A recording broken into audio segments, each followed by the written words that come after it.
Aleluia! Quem brincar com você vai ter que resolver com Deus. Aleluia! Glória a Deus. Que coisa boa é termos a certeza da presença de Deus em nossa vida e estarmos em paz com Deus. Quem está em paz com Deus, diga glória a Deus. Aleluia.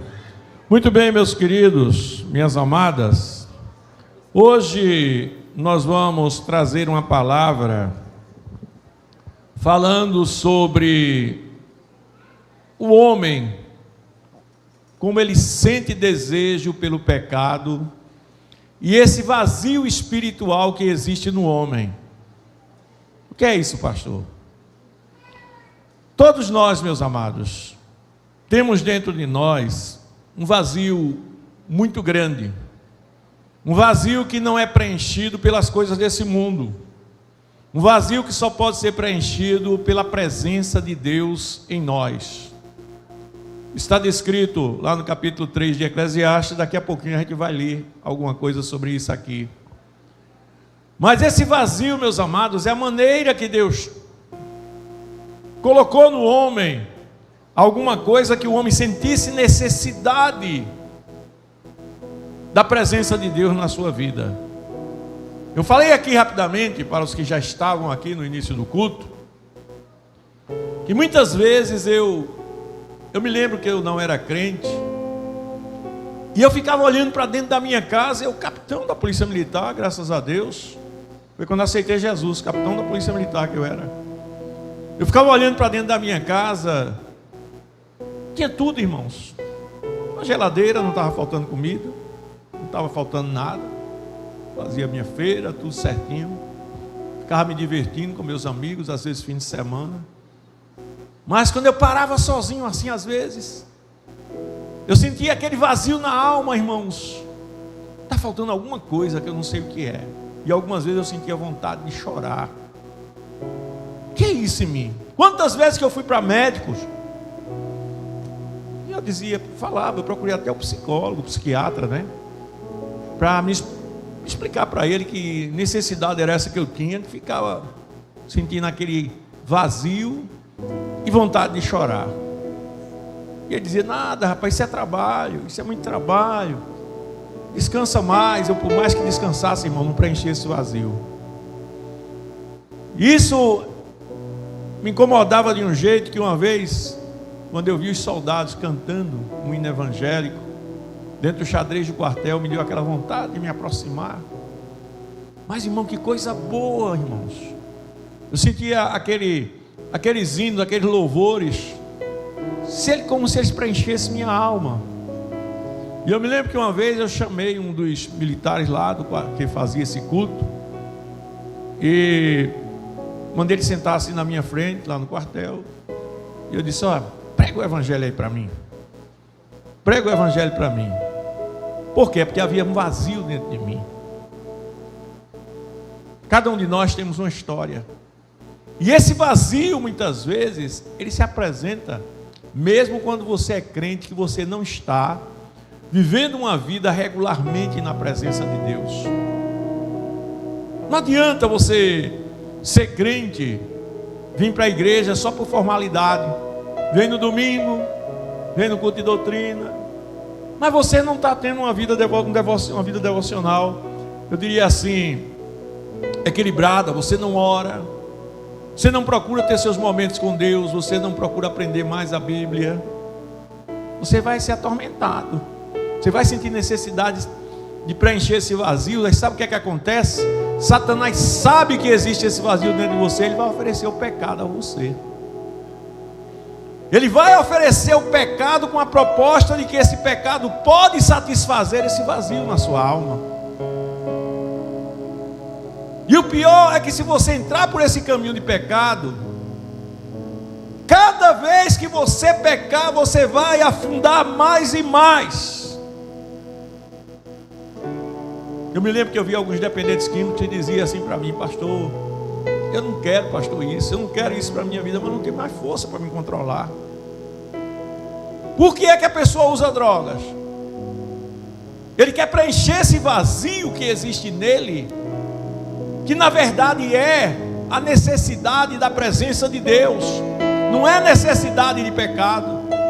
O pecado se apresenta como solução, dizendo que vai te fazer feliz, mas ele pode apresentar alguma satisfação momentânea a você. O pecado pode apresentar uma satisfação momentânea a você, mas depois você vai afundar no pecado. Então, meus irmãos, hoje eu quero falar justamente sobre esse assunto. O desejo pelo pecado, proveniente desse vazio existencial que existe em nós. E nós lemos aqui a história da mulher samaritana. Vamos usar esse exemplo dessa mulher. Agora abra a sua Bíblia agora no capítulo 4 e vamos acompanhar aí na sua Bíblia também, para você guardar algumas lições da palavra de Deus. A gente vê, meus amados, que Deus criou o homem com essa sede, né? Uma sede de eternidade no coração. Vamos ler primeiro esse versículo. Deixa aí a mulher samaritana marcada, capítulo 4 de João. E vamos ler lá em Eclesiastes. Eclesiastes capítulo 3. Vá lá no livro de Eclesiastes capítulo 3, para a gente ler esse versículo. Glória a Deus. Salmos, Provérbios e logo em seguida Eclesiastes capítulo 3. Na sequência os livros para você identificar com facilidade. Glória a Deus. Capítulo 3, versículo 11. Se você puder acompanhar aí, a Bíblia diz assim, olha: tudo ele fez formoso em seu tempo. Naquela tradução ali, ela diz: também pôs o mundo no coração do homem. Esse mundo aí não é o mundo que nós estamos aí vivendo, esse sistema que está aí. Esse mundo, em algumas traduções, a Bíblia vai falar: pôs a eternidade no seu coração. Tem alguém que tem essa tradução aí que fala eternidade? Levanta a mão assim bem alto quem tem. A irmã aqui, outras aqui, olha. Pois a eternidade, o que é isso? Deus colocou a eternidade dentro de nós. O que é a eternidade? Aleluia! A eternidade é algo que é característico do próprio Deus. Deus é eterno. Você também é eterno. E por você ser eterno, você sente necessidade de Deus. Você sente de preencher essa eternidade que existe dentro de você com a presença de Deus. E como Satanás vê que as pessoas tendem a não querer Deus, Satanás começa agora a oferecer o pecado. Tenho certeza que a maioria, cada um aqui, irmãos, Satanás sabe uma fraqueza dele, uma fraqueza que Satanás te persegue, uma fraqueza que você vive sendo perturbado, que você vive sendo incomodado em uma determinada tentação. Mas eu quero te dizer: maior é Deus na tua vida.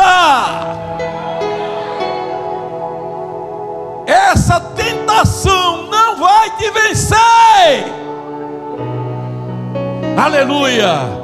Então veja bem, Eclesiastes 3:11 diz assim: tudo fez formoso em seu tempo. Também pôs a eternidade no coração deles, dos homens, sem que o homem possa descobrir a obra que Deus fez desde o princípio até o fim. Ou seja, você sabe que você é eterno, mas você não conhece, você é limitado. Deus, Ele conhece todas as coisas desde o princípio até o fim. Ele é o alfa e o ômega. Nós somos limitados e temos a eternidade dentro de nós. Sentimos necessidade dele. Aleluia. E essa necessidade, a gente vê o salmista muitas vezes falando assim, olha: tal qual servo que brama pela corrente das águas, assim a minha alma suspira por ti, ó Deus. Quando irei me apresentarei diante do meu Deus? Aleluia! É uma alma sedenta de Deus, a alma do homem é sedenta de Deus. E agora vamos lá para a mulher samaritana. Depois de somente mostrar para você esse vazio que é feito pela eternidade que Deus colocou dentro de nós, agora abra a sua Bíblia aí no capítulo 4 e vamos ver alguma lição sobre isso. Veja bem, a mulher samaritana, a Bíblia diz que Jesus era necessário, a partir do versículo 4 nós lemos, era necessário passar por Samaria. E ele foi a uma cidade de Samaria chamada Sicar, junto da herdade de Jacó. Versículo 6, e estava ali a fonte de Jacó. Jesus estava cansado do caminho. Veja bem, primeira coisa que eu quero chamar a atenção dos irmãos, Jesus, ele revelando a sua humanidade na sua totalidade. Jesus, ele é a essência e presença de Deus aqui na terra, mas Jesus era 100% homem, ele cansava também. Veja que ele estava cansado, aleluia. E a Bíblia diz que estava ali a fonte de Jacó. E Jesus, pois cansado do caminho, assentou-se junto da fonte. Ele sentou-se para descansar. Isso era quase meio-dia. Eu imagino alguma árvore que tivesse. Ele sentou junto daquela árvore ali, ficou descansando junto da fonte. E os discípulos saíram para ir fazer compras na cidade, certamente alimentos. Aí quando ele estava lá descansando, veio uma mulher de Samaria tirar água. Irmãos, olha, a gente vê que essa mulher, quando a gente já conhece a história, era uma mulher que tinha esse problema também. E na conversa com Jesus, Jesus vai revelar isso para ela. Vejamos então na Bíblia. Aí diz a palavra de Deus, aleluia, que a mulher veio de Samaria tirar água e disse-lhe Jesus, dá-me de beber. Irmão, Jesus pedir água àquela mulher não era uma coisa tão simples. Vamos continuando aqui. Porque os seus discípulos tinham ido à cidade comprar comida. Disse-lhe, pois, a mulher samaritana, como sendo tu judeu, me pedes a de beber a mim, que sou mulher samaritana? Porque os judeus não se comunicam com os samaritanos. Ela sabia, irmãos, olha, os judeus, eles olhavam para os samaritanos com desprezo. Porque os samaritanos eram pecadores. Eles acreditavam em Deus, mas queriam servir a Deus e queriam servir a ídolos também. E aquela mulher ainda mais. Aquela mulher, ela já chegava ali com a consciência pesada. Ela vê um judeu, de modo que quando ele pede água a ela, ela logo revela aquele preconceito que ela imaginava que Jesus sentia por ela. Quando você se aproxima de uma pessoa orgulhosa, você já olha para a pessoa imaginando que ela está ali julgando. E era assim que os samaritanos olhavam para os judeus, mas só que aquele judeu que estava ali era diferente. Os samaritanos olhavam para os judeus já imaginando que iam ser julgados. Você veja que ela diz, como é que tu, sendo judeu, tem coragem de pedir a mim água, eu que sou a mulher samaritana? Aleluia. E Jesus respondeu para ela e disse assim, mulher, se tu conheceras o dom de Deus, conhecer o dom de Deus é saber, conhecer a vida eterna. Se tu conheceras o dom de Deus, e quem é esse que tu estás falando? Esse que está te dizendo, dá-me de beber? Tu é quem me pedirias e eu te daria água viva. Aleluia! Louvado seja o nome de Jesus. Disse-lhe a mulher, Senhor, tu não tens com que tirar água, e o poço é fundo. Onde, pois, tens essa água viva? És tu maior do que Jacó, o nosso pai, que nos deu do poço, bebendo ele próprio, dele, os seus filhos e seu gado? Aí a mulher agora começa a entender que Jesus estava falando daquela água do poço. Deixa eu mostrar uma coisa para vocês aqui antes. Eu fico imaginando, irmãos, porque já era uma coisa difícil para um judeu se comunicar com um samaritano, e ainda mais com uma mulher, que havia esse preconceito também, e ainda mais com uma mulher que não tinha uma vida regular. Era uma mulher que ela era uma mulher vulgar, e Jesus sabia disso. Uma mulher que vivia trocando de marido, trocando de homem por conveniência. Ela não chegou a casar com nenhum. E Jesus, de uma maneira muito educada, Jesus de uma maneira muito elegante, diz assim: vai chamar o teu marido. Eu falei: mas eu não tenho marido. Olha a consciência dela. Aleluia! Então, meus queridos, Jesus queria confrontar aquela mulher com o pecado dela. Porque, meus queridos, sabe o que acontece? O casamento naquela época, ainda hoje, não é? É uma coisa divina. Tem que ser valorizado. A Bíblia diz: honrado entre todos seja o matrimônio e o leite sem mácula. E agora chega uma mulher que não era judia, uma mulher samaritana. Segundo, sexo feminino. Terceiro, uma mulher vulgar. E Jesus trata ela de uma maneira toda especial. Vocês vão ver que os discípulos, quando chegam aqui, vêm conversando com ela, eles ficam impactados com aquilo, mas ninguém tem coragem de perguntar nada. Era uma coisa diferente que estava acontecendo ali.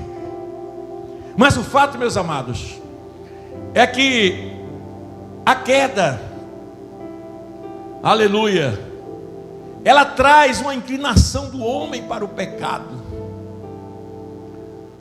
O homem torna-se escravo da sua própria vontade quando ele não teme a Deus. Aleluia. E o homem com essa natureza deformada, ele agora busca substituir Deus pelo pecado. Veja que aquela mulher achava que conhecia Deus. Ela falava de Jacó: olha, Jacó nos deu água para beber. Mas ela não tinha Deus na vida, porque ela vivia dando lugar a esse desejo que ela tinha de encontrar uma pessoa que combinasse com ela do jeito que ela queria. Uma pessoa que se separa muito e casa de novo, tem que ter cuidado com essa pessoa. Sabe por quê? Porque o problema não está nos maridos ou nas mulheres que já teve, não. O problema está nele. Nunca só conseguiu se adaptar a uma sequer.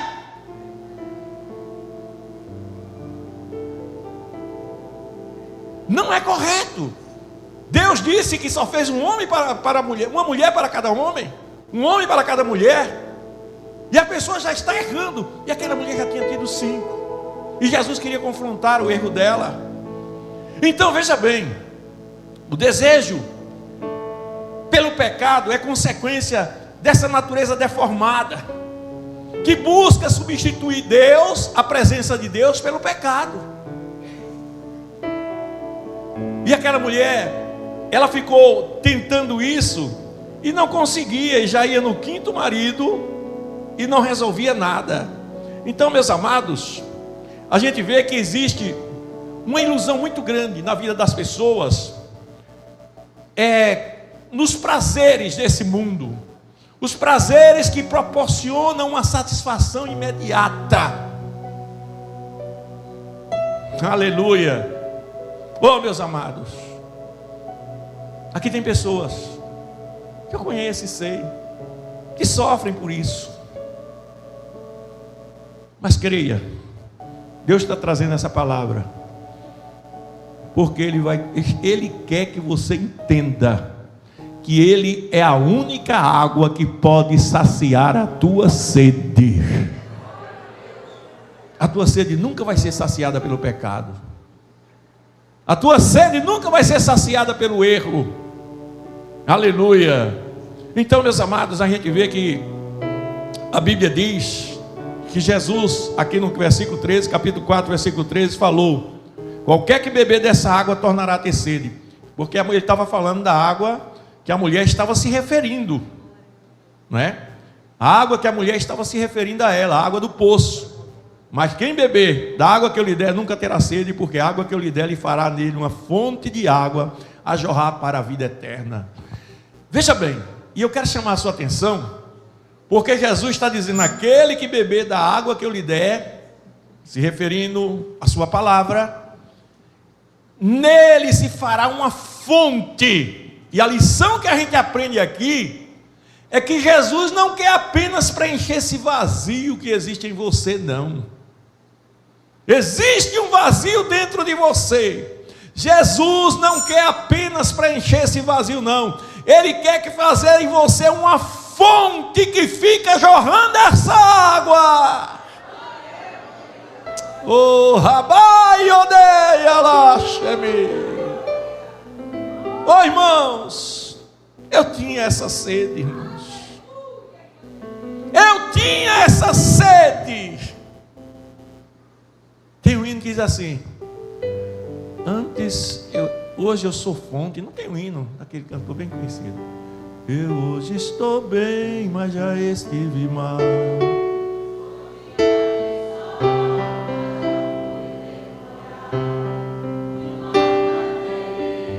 Vamos lá.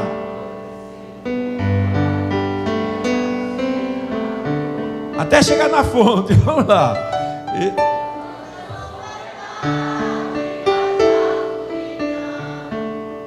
Olha.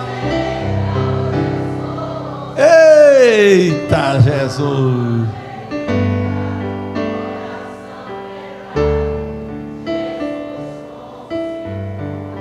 Aleluia. Diga assim: Jesus vai diga para a pessoa que está ao seu lado: Jesus vai transformar você numa fonte que jorra muitas águas. Eita, rabasta, decolabá. Aleluia. Aleluia. Então, meus queridos, a gente vê aqui na palavra de Deus que aquela mulher conversando com Jesus, quando ela disse: dá-me essa água para beber, aqui no versículo 15, não é? Capítulo 4, olha aí no versículo 15. Disse-lhe a mulher: Senhor, dá-me dessa água para que não mais eu tenha sede e venha aqui tirá-la. Aí Jesus disse: eu vou dar. É como Jesus dizendo assim: eu vou dar para você essa água. Agora vai chamar seu marido. O que é que ele queria com isso? Ele tocou agora no ponto frágil dela.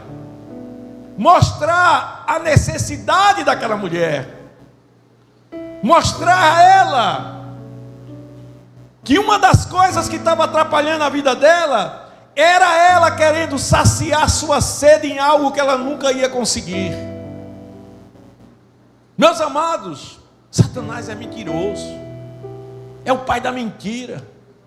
Ele tenta satisfazer você com prazeres imediatos. Você tem a eternidade dentro de você, e os prazeres imediatos não vão satisfazer você. Eles podem satisfazer em um determinado momento, trazer uma alegria passageira, não é? Você vê, uma pessoa do mundo, ela de uma hora para outra se embriaga, fica rindo, conversa. Todo bêbado é rico, todo bêbado é mais brabo do que todo mundo, todo bêbado faz tudo certo, e ali o cara fica se sentindo melhor. Deixa que eu pago, hoje é comigo. Aí quando é depois que acorda da embriaguez, está com dor de cabeça, está liso, devendo, passou vergonha, e o cara começa a ver a realidade da vida. Mesmo assim são outros prazeres que Satanás oferece. Satanás chega para o marido e diz assim: tua mulher não te realiza, e mostra uma melhor, aquela dali é melhor. A mesma coisa ele faz para as esposas. Olha, teu marido não é o ideal para você. Por quê? Porque ele sabe desse vazio que existe em você. Esse vazio, essa eternidade que existe dentro de você, esse espaço que só preenche a Deus. Por que o pastor faz tanta questão que esse povo vem orar? Meu irmão, olha, eu me preocupo em cuidar de vocês da vida espiritual, ensinando a palavra. Mas não é só a palavra que vai te dar força, não.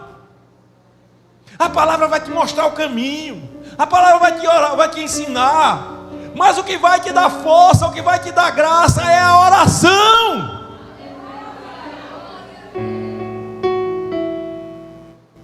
Aleluia. A própria palavra diz assim, olha: orai sem cessar. A própria palavra diz que pela oração e pela palavra que nós somos edificados. Então, meu querido, você precisa orar, porque é na oração que você preenche esse vazio.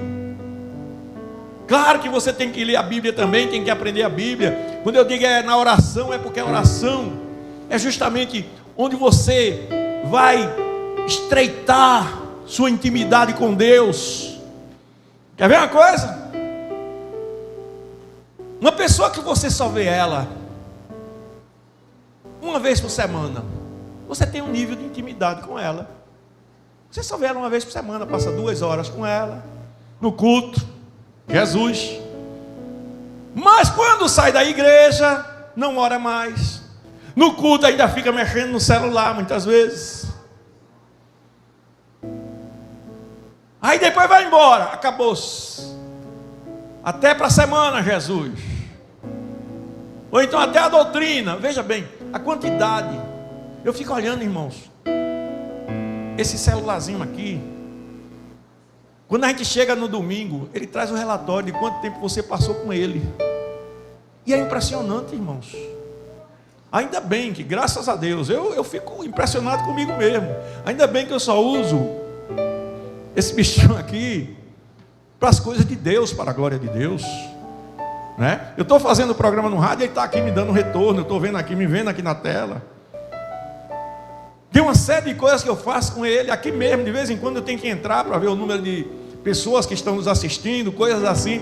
Mas eu uso ele para a glória de Deus. Mas, irmãos, e as pessoas que usam isso aqui, irmãos, para estar olhando TikTok, para estar olhando YouTube, para estar olhando Instagram, somente coisas que não tem futuro nenhum, irmãos. Claro que não é proibido você fazer isso, nem é pecado. Mas não perca tempo com isso, não. Isso não vai preencher, porque olha, a pessoa quer usar, por exemplo, Instagram. A pessoa quer preencher a alma, o vazio da alma. Aí começa publicando. Só publica as fotos bonitas. Ainda bota aqueles efeitos que a gente, quando olha a pessoa no Instagram, vai, puxa, como fulano está bonita. Aí quando vê ao vivo, misericórdia. É assim ou não é? E a pessoa se olha no Instagram, não é? E fica se achando o máximo. Olha, todo mundo vai me achar o máximo. Você está tentando preencher um vazio que existe, uma carência de ser reconhecida como bela, de ser reconhecido como belo, não é? Mas não vai preencher, não. Daqui a pouco vai aparecer alguém que ainda vai comentar lá embaixo: tu estás linda, fulana. Olha, glória a Deus. Glória a Deus.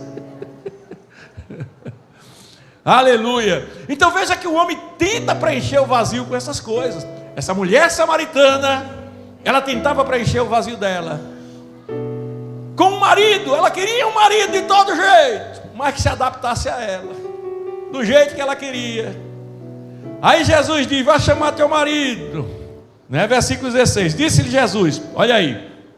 Aí a mulher respondeu e disse: não tenho marido. Disse-lhe Jesus: disseste bem, não tenho marido, porque tivesse 5 maridos, E o que agora tem não é teu marido. Isso disseste com verdade. Ela olha para Jesus e diz: Senhor, vejo que és profeta. Nossos pais adoraram nesse monte, e vós dizeis que é em Jerusalém o lugar onde se deve adorar. Por quê? Porque os samaritanos, eles tinham uma orientação que devia adorar no Monte Gerizim. E Jesus, ele orientava o povo para...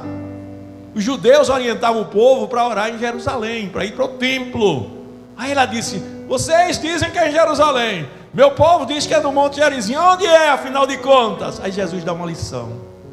Ei, o verdadeiro adorador não é quando ele está dentro da igreja, não é quando ele está orando em casa. O verdadeiro adorador, aonde ele estiver, ele vai na rua, ele vai adorando a Deus para a glória do nome de Jesus. Vamos ver isso na Bíblia. Disse-lhe Jesus: mulher, versículo 21, crê-me que a hora vem em que nem nesse monte, nem em Jerusalém adorareis o Pai. Ou seja, não interessa monte, não interessa Jerusalém. Vós adorais o que não sabeis. Nós adoramos o que sabemos, porque a salvação vem dos judeus. Mas a hora vem, e agora é, em que os verdadeiros adoradores adorarão ao Pai em espírito e em... Porque o Pai procura tais que assim o adorem. Eita Jesus, aleluia! Preencha a sua alma com a presença de Deus. Ei, Deus vai dar tudo o que você precisa. Só Ele tem o que você precisa.